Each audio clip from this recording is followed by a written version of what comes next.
Convido você a pegar a Sagrada Escritura, a Bíblia, a Palavra de Deus, e abrir na Carta de São Paulo aos Gálatas, capítulo 1. Carta aos Gálatas, capítulo 1. Nós sabemos que toda a Bíblia, toda a Escritura, ela é santa, ela é sagrada, é palavra de Deus inspirada aos homens, revelada aos homens. Mas é normal que cada cristão, cada filho de Deus tenha um apreço por determinado livro, por determinada carta, né? Eu particularmente gosto muito do livro de Daniel, no Antigo Testamento. Gosto muito do livro de Daniel. A história de Susana, principalmente, é uma história para mim encantadora. E no Novo Testamento gosto muito dos 4 evangelhos, com primazia ao Evangelho de São Lucas. Gosto muito do Evangelho de São Lucas e das cartas de São Paulo, a carta aos Gálatas. E eu vou explicar para vocês por que eu gosto tanto da carta de São Paulo aos Gálatas. Todos nós sabemos que a palavra de Deus, ela, por ter sido escrita por autores diferentes, também foi escrita em contextos diferentes. Ou seja, em cada carta de São Paulo, nós vamos encontrar um temperamento com o qual São Paulo escreveu aquela carta.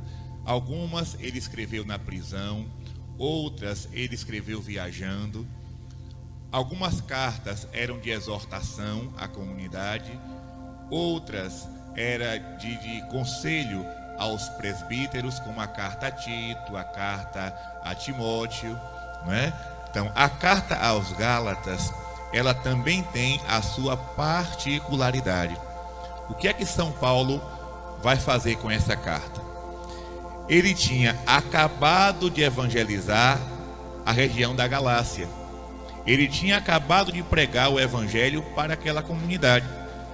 Só que, quando São Paulo saiu da Galácia para evangelizar em outros territórios, ele ouviu comentários, rumores, de que aquela comunidade evangelizada por ele estava abraçando novas doutrinas, novos evangelhos.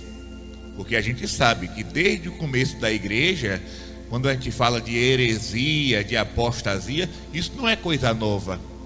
Heresia não é coisa nova.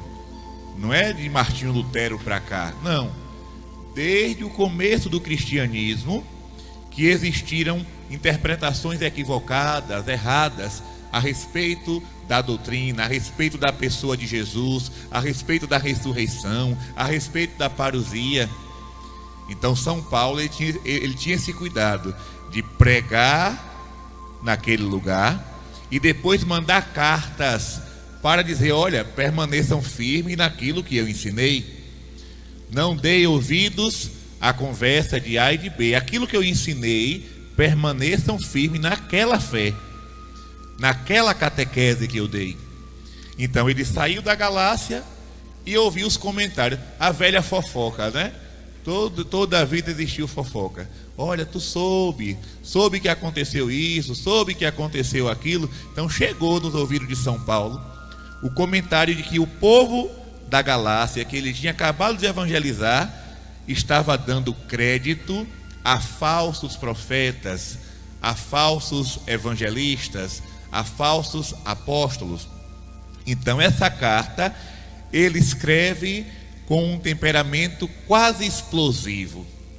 A gente vai perceber, porque assim, quando se fala em Bíblia, por exemplo, carta de São Paulo a Timóteo, a gente tem um costume errado de abrir um pedacinho e ler só aquele pedacinho e achar que já entendeu tudo.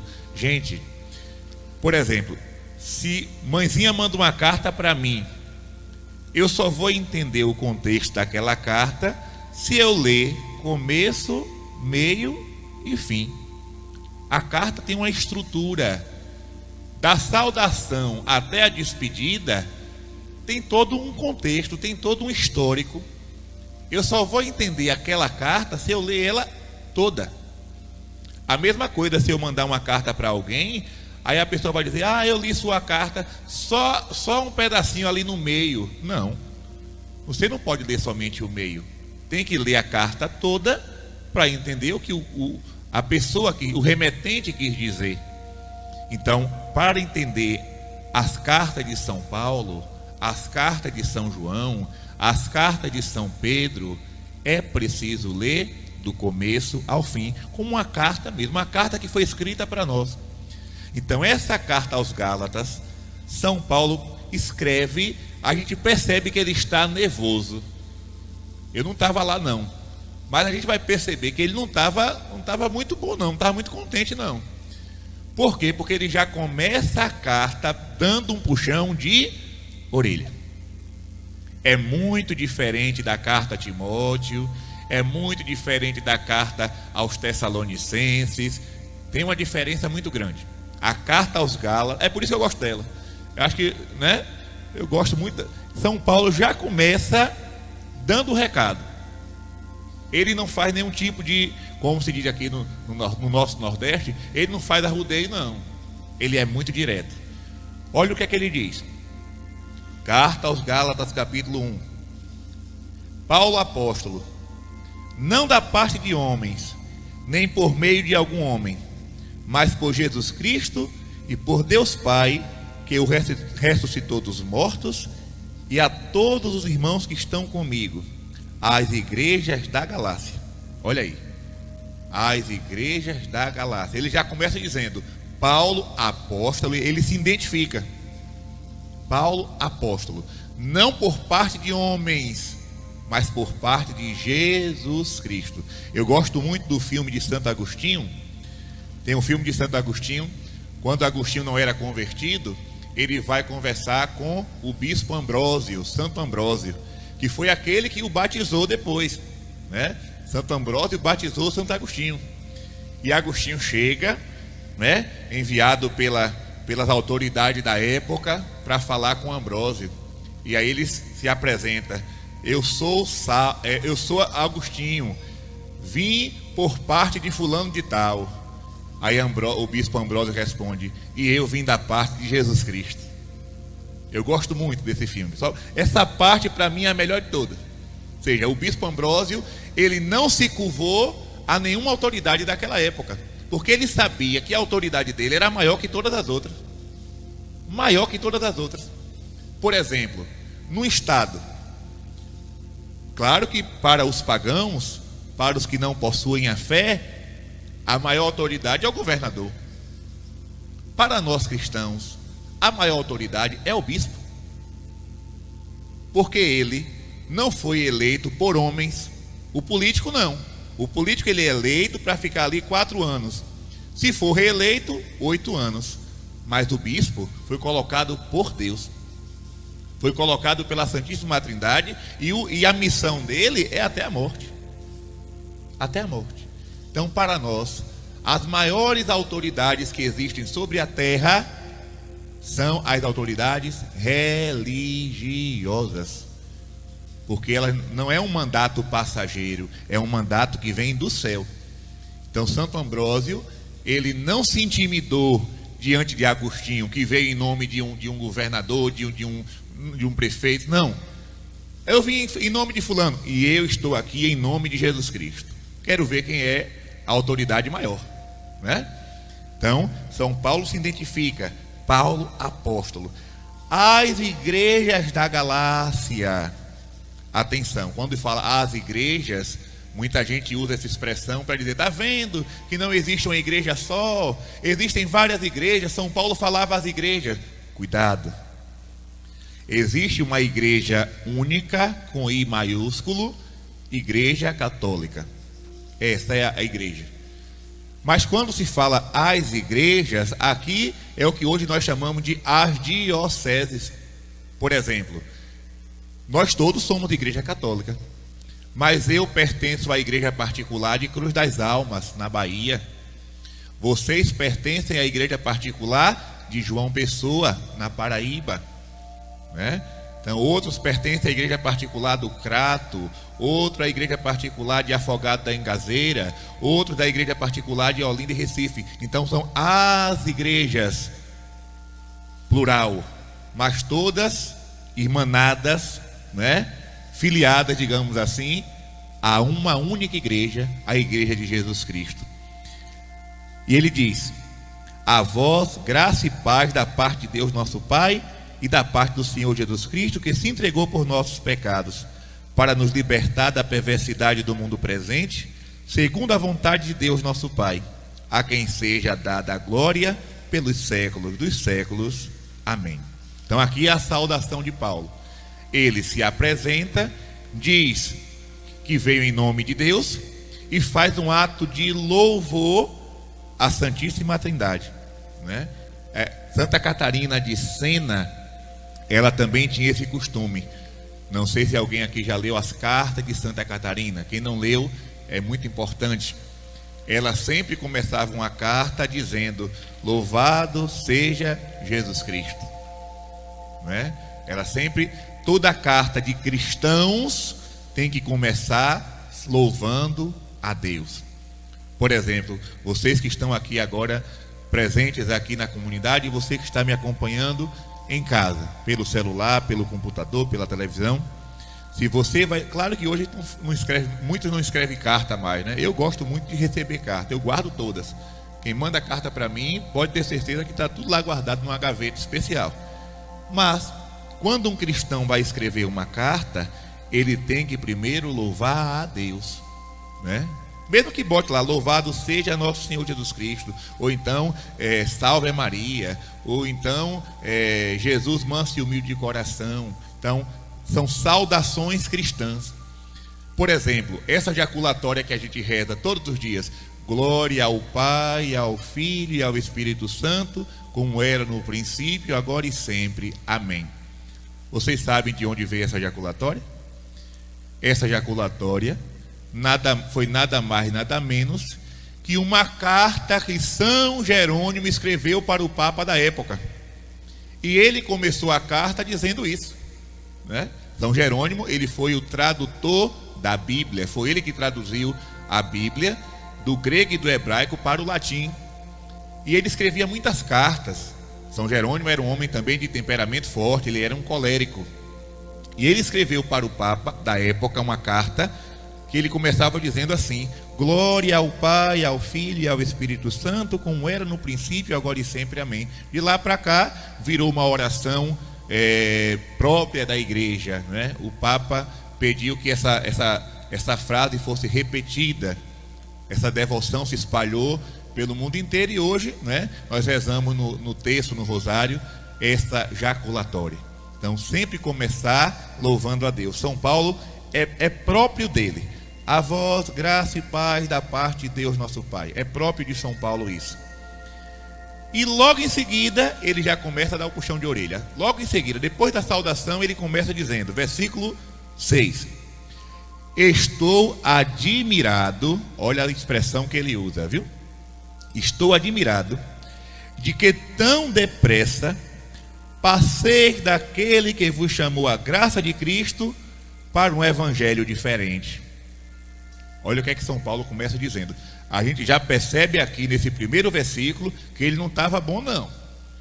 Ele estava, como se diz no nosso Nordeste, ele estava injuriado, né?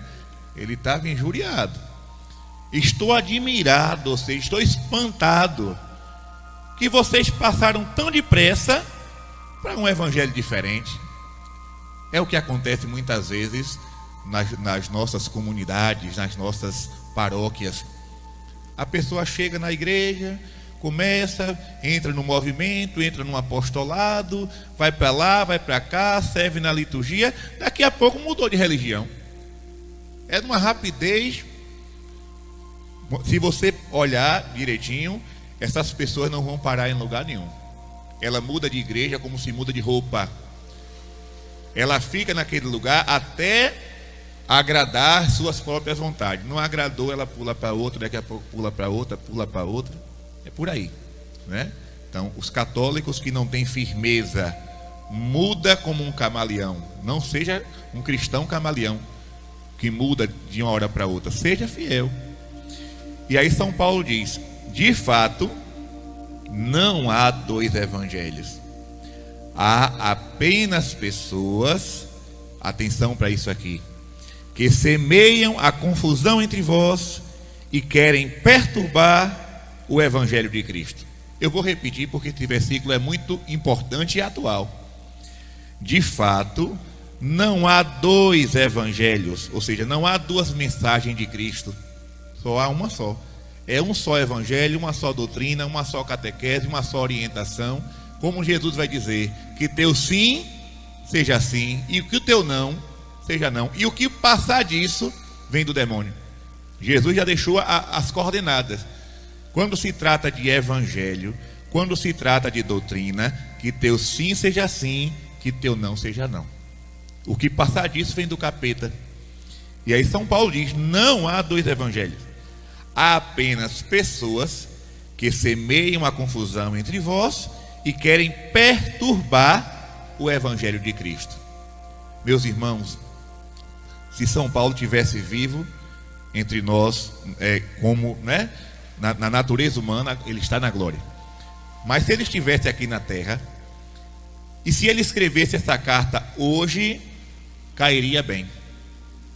Porque sempre existiu confusão doutrinária no mundo, mas igual aos nossos dias, eu estou para ver. Está uma coisa absurda, fora do comum.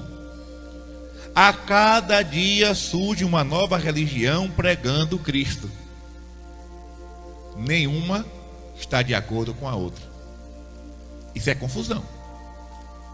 Se existe uma prova de que essas igrejas que surgem por aí não são de Deus, é essa.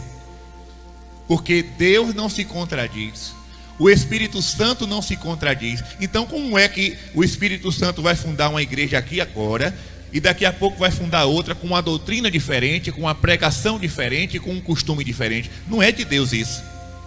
Quem quiser se enganar, se engane. Ariano Suassuna, que foi um grande escritor paraibano, filho de Itaperoá. Ariano Suassuna, ele disse uma coisa que eu fiquei atinado quando ele falou aquilo. Ele disse assim: eu sou um sertanejo de inteligência cética e prática, por isso ninguém me enrola. Frase de Ariano Suassuna. Eu sou um sertanejo de inteligência cética e prática, por isso ninguém me enrola. Eu não me considero inteligente como ele não, mas também ninguém me enrola não. Em matéria de doutrina, padre, eles estão falando de Jesus, estão pregando Jesus. Calma lá, que Jesus é esse? Esse Jesus deles está ensinando o quê?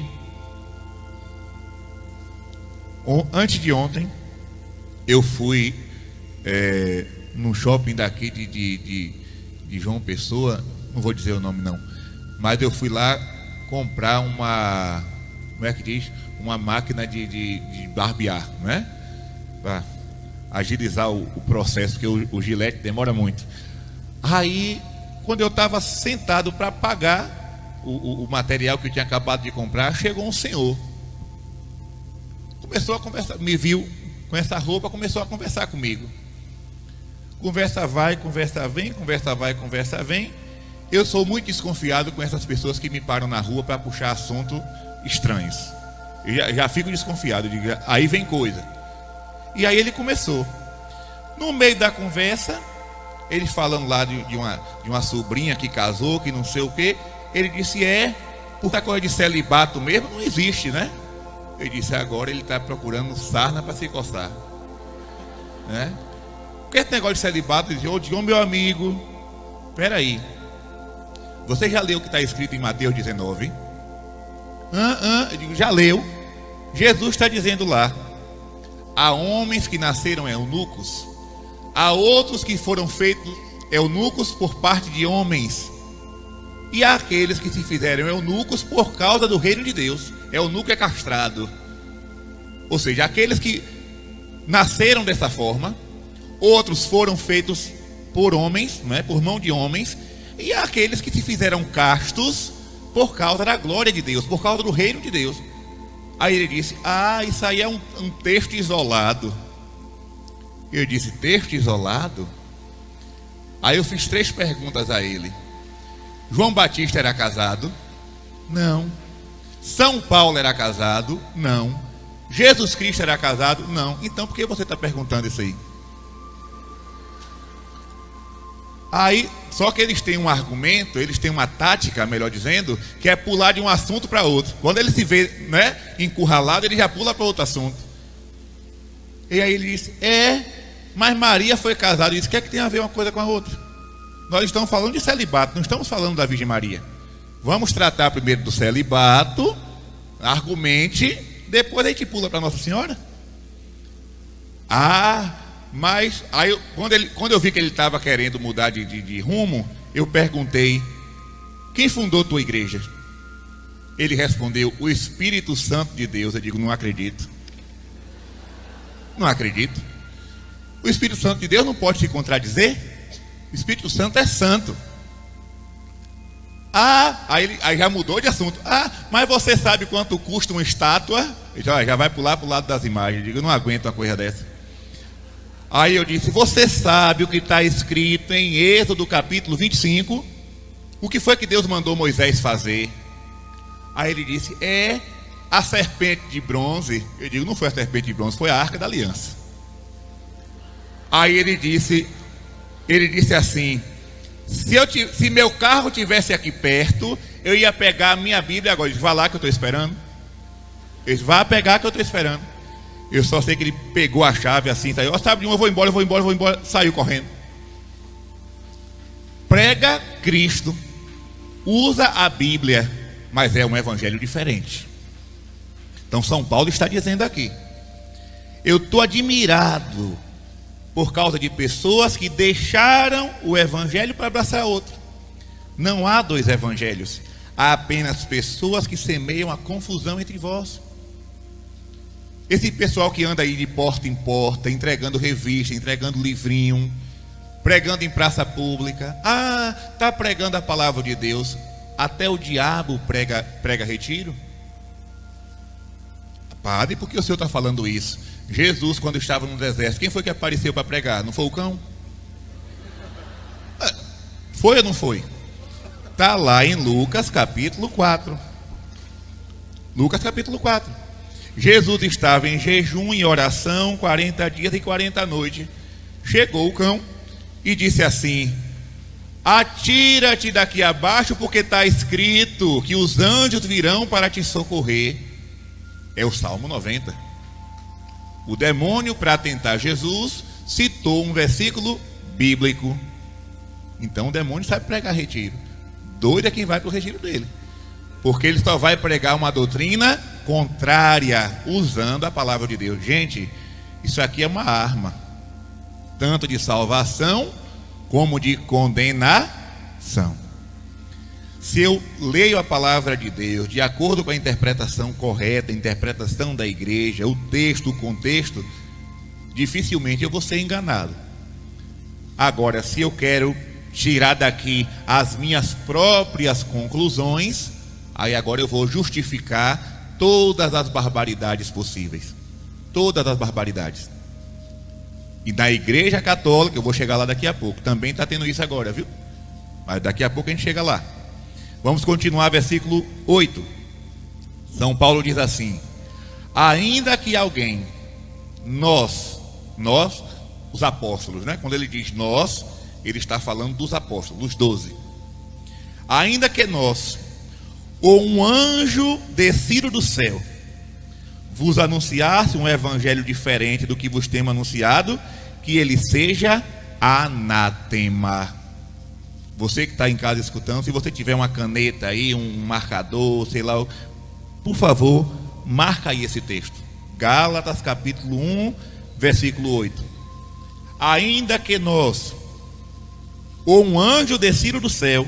Olha que São Paulo ele é catedrático, né? Ele escreve a coisa de um jeito tão amarrado que não dá para desviar. Uma coisa é quando a gente pega um texto e interpreta de várias formas, né? Não, porque o autor quis dizer isso. Aí o outro, não, mas o autor quis dizer isso aqui. Não, mas eu acho que ele disse isso. Deixou a coisa vaga. São Paulo não. Ele escreve de um modo tão amarradinho que não deixa lugar nem para uma vírgula. Claro, inspirado pelo Espírito Santo, não tem como errar, né? Nessa hora ele estava inspirado pelo Espírito Santo. Então, ainda que nós, ou um anjo descido do céu, ou seja, nem as autoridades da terra, nem as autoridades celestes podem mudar o Evangelho. O que é que a igreja diz? Quando surge uma aparição, né? Por exemplo, a aparição de Jesus, a aparição de Nossa Senhora, a aparição dos santos, dos anjos, o que é que a igreja observa? A igreja não observa somente milagre, não. A igreja observa o conteúdo da mensagem.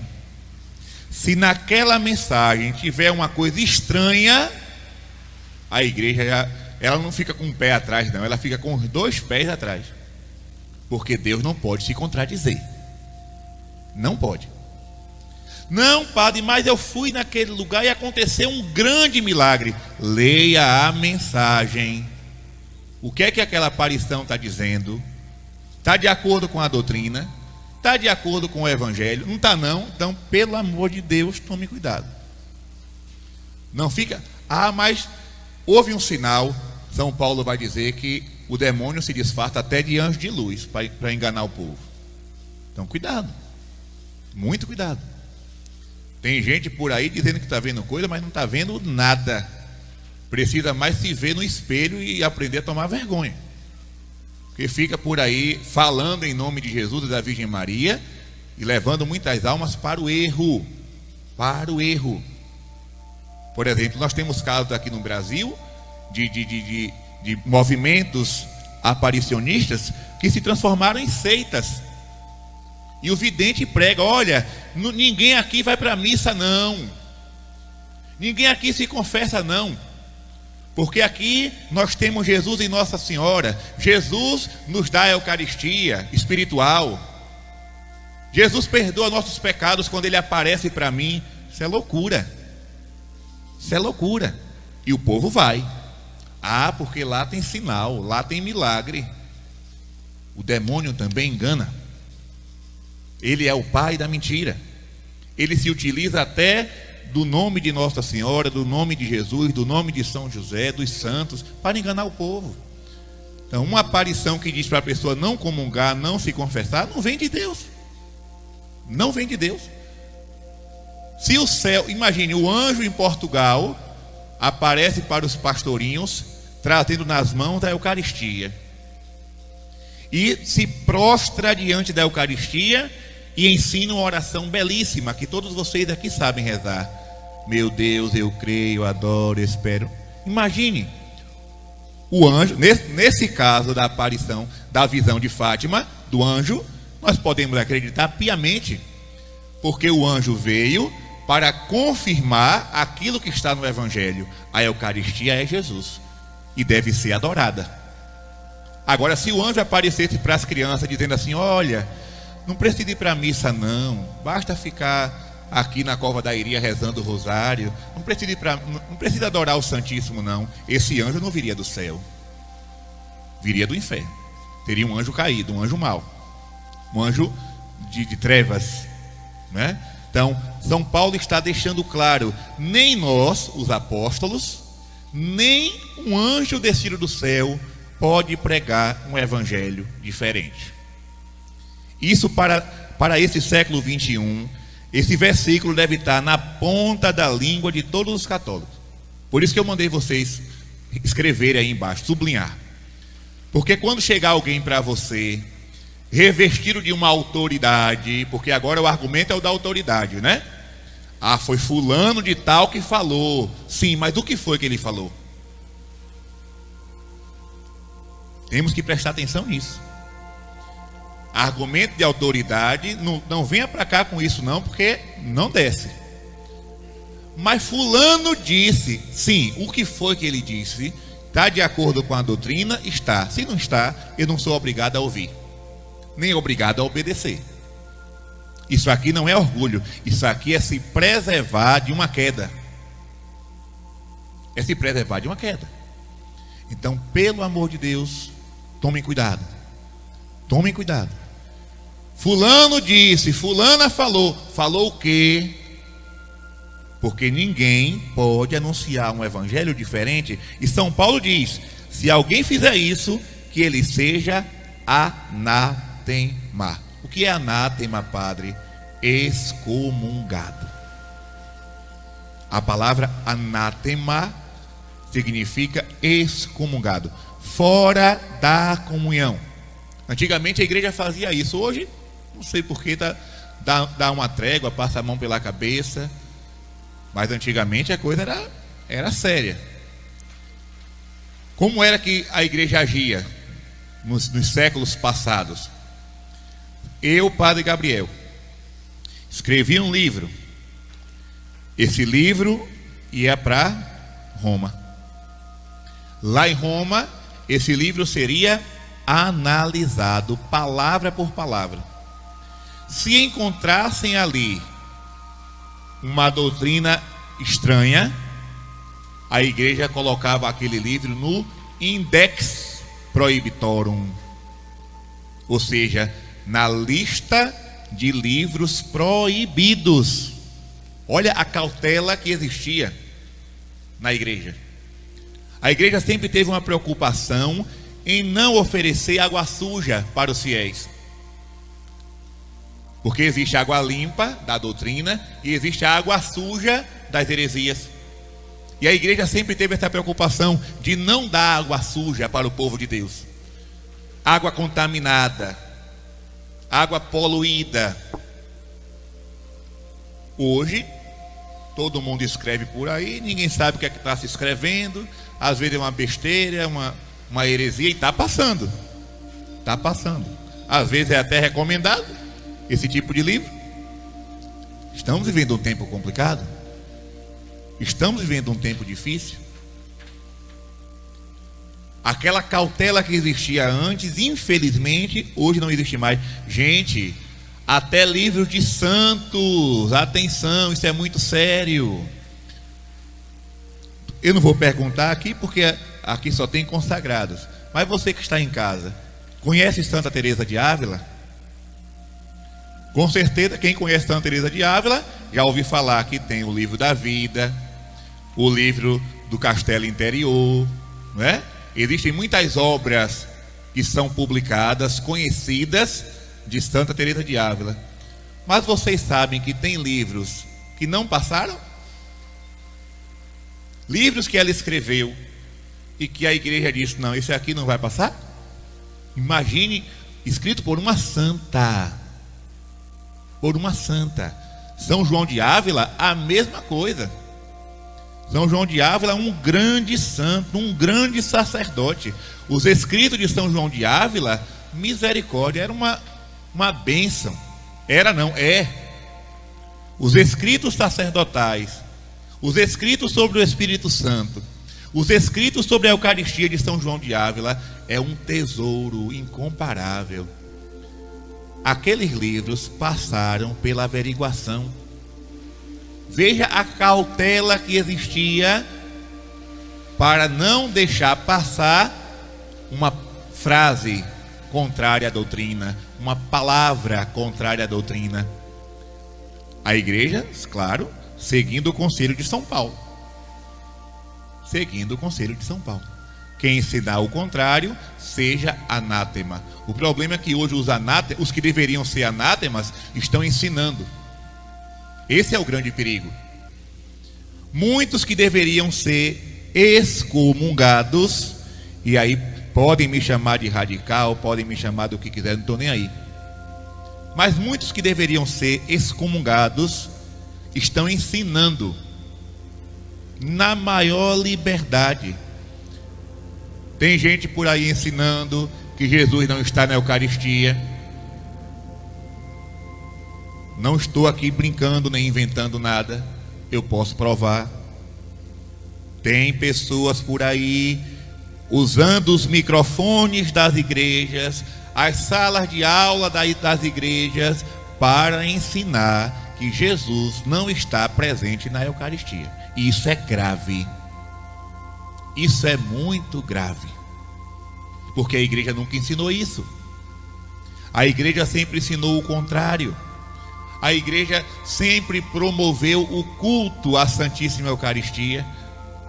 Basta ver as capelas do Santíssimo, como eram bem construídas, os ostensórios de ouro, de prata, com pedras preciosas, os cálices e as âmbulas, tudo de material nobre. Por quê? Porque a igreja sempre acreditou que aquele pão consagrado é Jesus.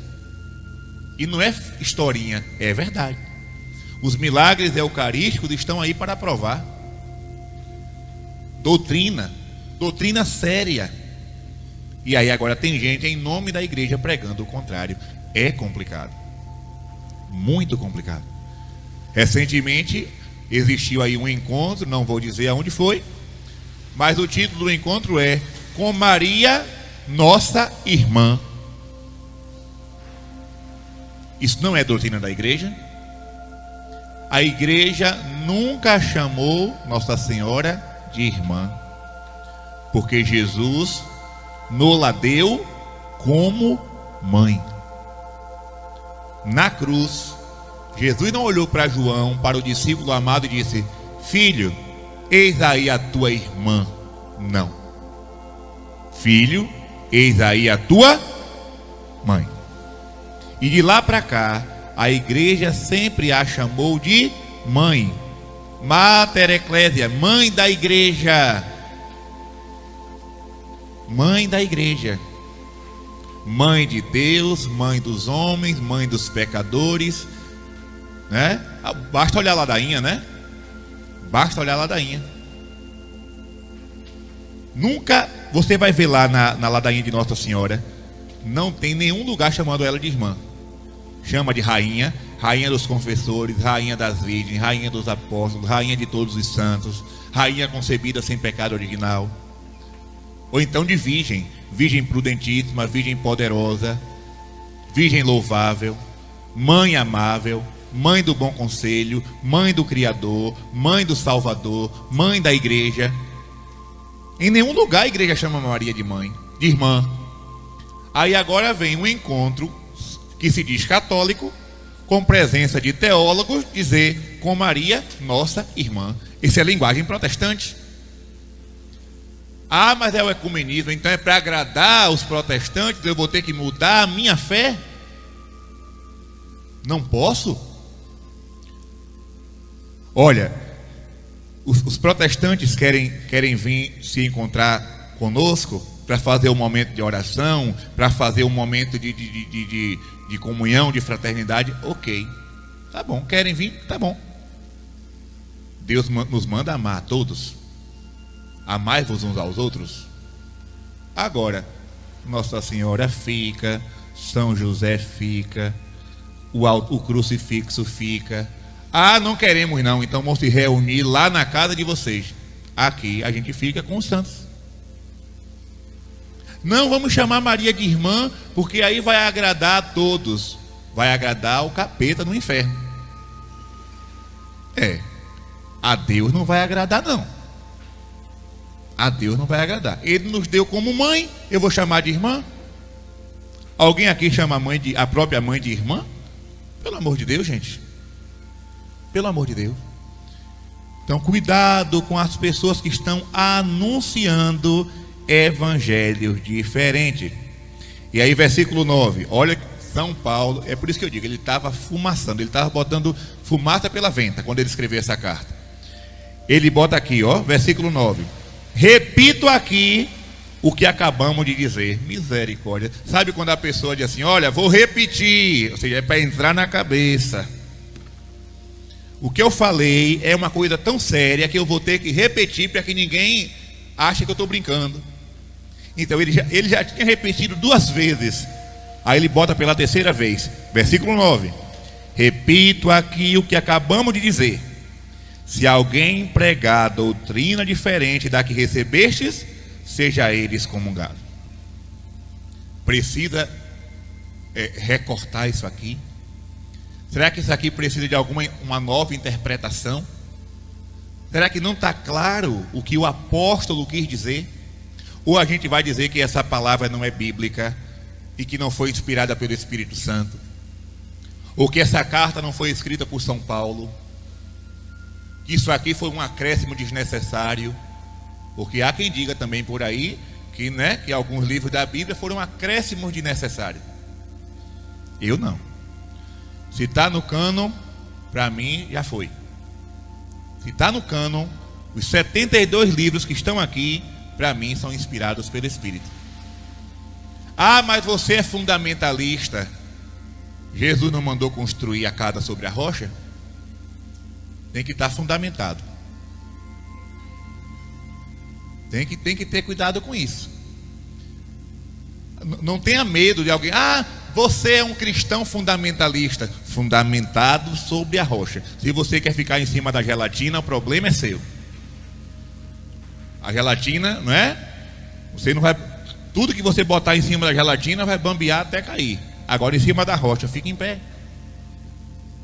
É o fundamento da nossa. Um dos fundamentos da nossa fé é a Sagrada Escritura. É o tripé. Sagrada Escritura, Sagrada Tradição e Magistério. O magistério não pode ensinar nada contra a Escritura e a tradição. São os dois grandes pilares. Versículo 9. Repito aqui o que acabamos de dizer. Se alguém pregar a doutrina diferente da que recebestes, seja ele excomungado. E aí nós também estamos vendo outra realidade difícil na nossa igreja. Pessoas do clero e do mundo dos leigos, assim, de destaque, porque, né, hoje nós temos, graças a Deus, muitos leigos que se destacam pelo canto, pela pregação, pela catequese. Por exemplo, o professor Felipe Aquino é leigo, ele não é clérigo, mas ele é uma figura importante, porque ele catequiza, porque ele evangeliza, e há muito tempo. Ele usa os meios de comunicação, como a Canção Nova, como redes sociais, para catequizar, escola da fé. É leigo. Graças a Deus que hoje nós temos muitos leigos fundando comunidades, pregando o evangelho, cantando. Porém, de uns tempos para cá, estão surgindo pessoas nesse meio pregando doutrinas contrárias.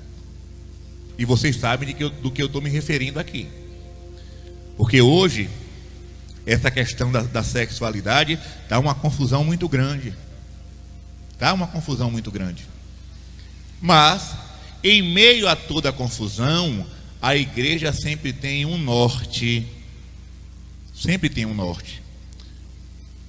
Claro que o ser humano não é um robô. O ser humano não é uma coisa pré-fabricada. Não.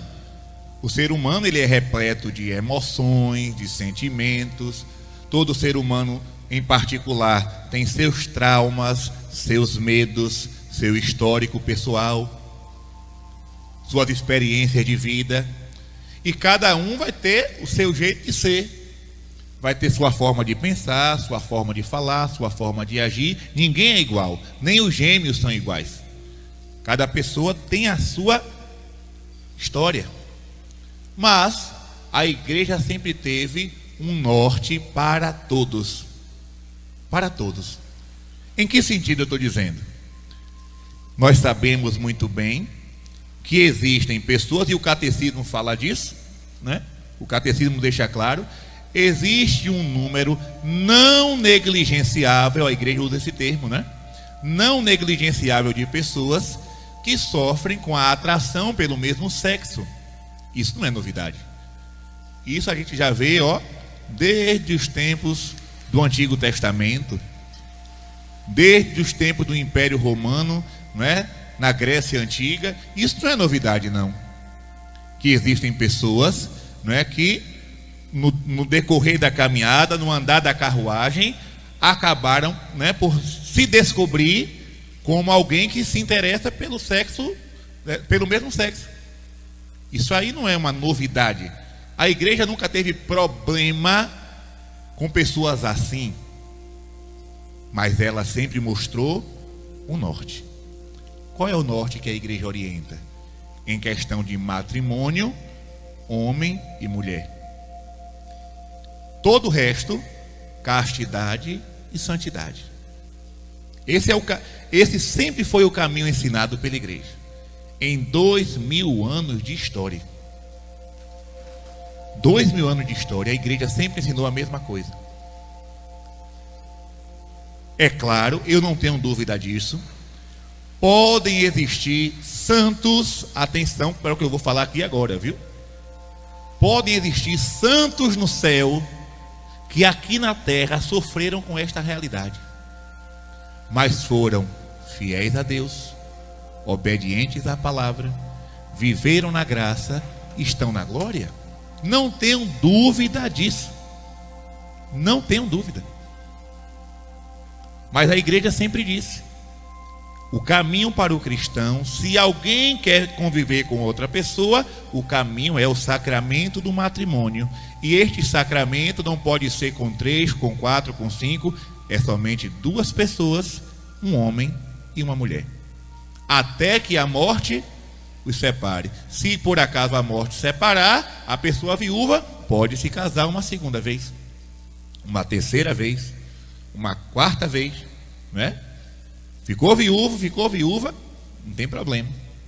Mas casou, fidelidade até a morte. É um caminho de cruz, porque todo ser humano tem suas paixões, né?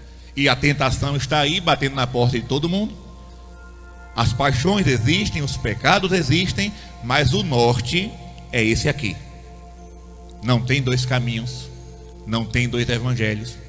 Mas agora, com o argumento de misericórdia, acolhida, compaixão, estão relativizando a vida da graça. E isso é um pecado muito sério. Querem dizer agora, querem empurrar a goela abaixo na igreja, nos cristãos, que as pessoas podem viver da forma que quiserem, porque Jesus vai acolher a todos, vai perdoar a todos e vai levar todos para o céu. Não existe 2 evangelhos. Quer uma prova? Jesus na cruz. A igreja, né, canonizou, digamos assim, um dos ladrões que estavam no Calvário, São Dimas. São Dimas. Por quê? Porque aquele ladrão da direita, na hora da sua morte, olhou para Jesus e disse: lembra-te de mim quando estiveres no teu reinado. Ali ele fez uma confissão, ali ele fez um pedido de perdão, ali ele se arrependeu. E Jesus disse: hoje mesmo estarás comigo no paraíso. Escapou pelo gongo. Escapou pelo gongo. Na hora da morte, acordou para a vida. Veja como a misericórdia de Deus é grande. Porém, essa misericórdia que é tão grande, que é tão maravilhosa, que é tão grandiosa, não atingiu o ladrão da esquerda, porque ele blasfemou. Blasfemou. Ah, se és filho de Deus, salva a ti mesmo e a nós também. Oh, coitado. Se ele pedisse perdão naquela hora, os 2 subiam direto. Mas um blasfemou, o outro se converteu. Um foi alcançado pela misericórdia e o outro permaneceu no pecado. Então não vamos brincar. Não vamos brincar. Tem uma frase que diz assim: não seja tão medroso. Um ladrão foi salvo, mas não seja tão presunçoso. O outro foi condenado. Não podemos ter medo da misericórdia divina, porque ela existe e está aí para salvar qualquer pessoa. Agora, não vamos ser presunçosos ao ponto de dizer: eu permaneço no meu pecado, porque Jesus é misericórdia e vai me salvar. Esse evangelho não está na Bíblia. É um evangelho diferente, é um evangelho novo. Seja excomungado. Seja excomungado. Ah, porque o amor, a palavra agora é o amor. O amor para lá, o amor para cá. Gente, amor até nas músicas de brega fala de amor. Nas músicas de forró, de funk, de lambada, fala de amor. Mas nem todo amor é o amor de Deus. Nem todo amor que se prega por aí é o amor cristão, o amor puro, o amor ágape, o amor que vem do céu. O povo está confundindo paixões pecaminosas com amor. Não confunda. Pelo amor de Deus, não confunda. Ah, mas a pessoa tem que ser livre. É para a liberdade que Cristo vos libertou. A libertação maior que existe é a libertação do pecado. A libertação do pecado. Então, a igreja chama a todos à conversão. Mostra a todos o caminho do céu e não pode pregar dois evangelhos. Não pode pregar duas doutrinas. Quem estiver pregando o contrário, seja anátema. E São Paulo, para terminar esse momento de reflexão, vou ler o versículo 10.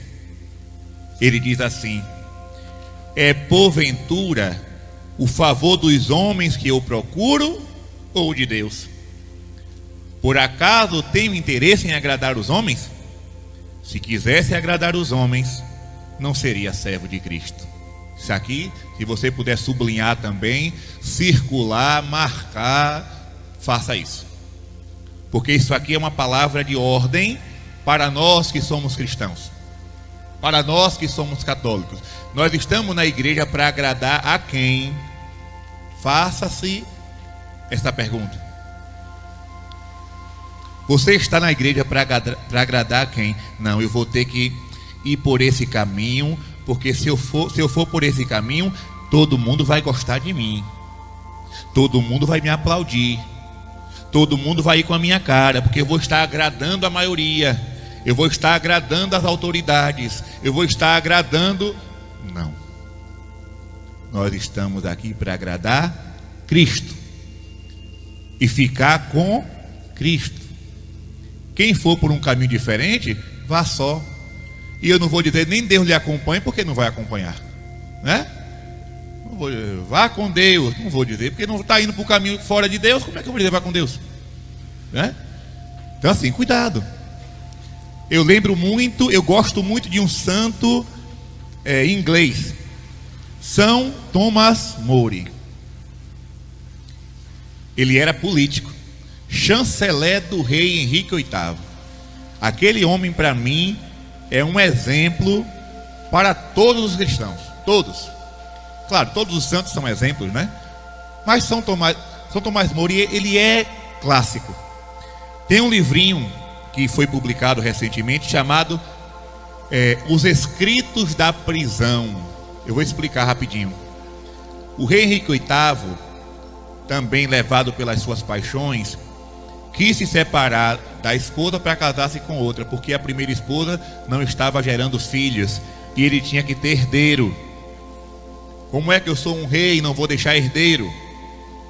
Mas filho não é uma coisa que a gente fabrica, é Deus que manda.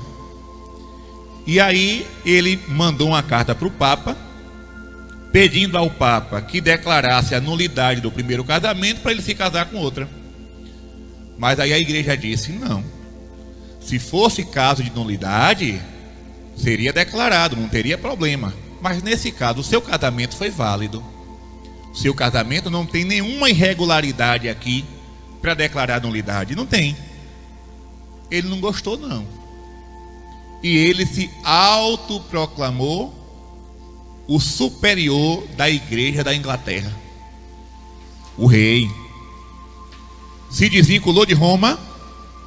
Martinho Lutero já tinha começado a bagaceira dele e Henrique VIII foi atrás, né? Se desvinculou de Roma e se autodenominou, se autoproclamou o chefe da igreja na Inglaterra. Resultado: todo mundo feito, né, cachorrinho obediente. Sim, ó rei, o Senhor está certo, devemos obediência a ti. Bispos, padres, cardeais, leigos, políticos, religiosos, todo mundo, até uns que tinham fama de santidade, foi atrás. Sabe por quê? Os que eram contra o rei morriam. Os que eram contra o rei iam parar na forca ou na guilhotina. E agora? Chanceler é aquele que chancela. Toda diocese tem um chanceler. Por exemplo, se o bispo escreve lá um documento, abaixo da assinatura do bispo tem a assinatura do chanceler. Ou seja, é aquele homem que está chancelando aquele documento. Tomás More era chanceler do rei. E ele foi o único, claro que teve São João Fischer, que era um bispo, mas aí já seria outra questão. Mas ele, como amigo do rei, ele disse: rei, você está errado. Para quê? Foi encerrado numa torre, preso numa torre. E ele ficou lá sendo, né, testado, provado, até voltar atrás. Muitos homens da igreja foram conversar com ele: rapaz, obedece o rei é autoridade. Não, o rei está contra Cristo, o rei está contra a igreja, o rei está querendo fundar uma nova religião, está errado.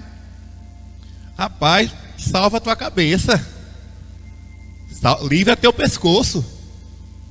E Tomás More lá, bem no dele: daqui eu não saio, só saio quando ele concordar com o que eu estou dizendo.